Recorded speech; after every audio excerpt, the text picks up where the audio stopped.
जानेवारी महिन्यातली 1 तारीख. So happy new year.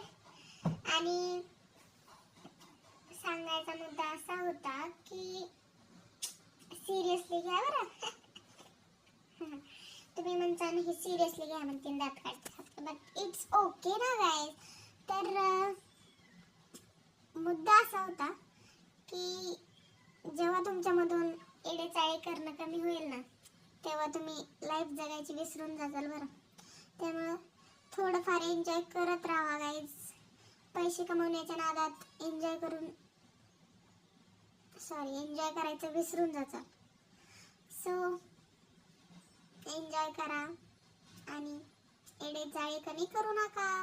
तुम्ही मला लाईक, शेअर, सबस्क्राईब आणि कमेंट पण नाही करत, असं का बरं? चला पटापट कमेंट करून टाका, लाईक करून टाका, शेअर करून टाका, सबस्क्राईब पण करून टाका. नवीन वर्ष बरं. हां सांगितलं नाही म्हणता. बाय.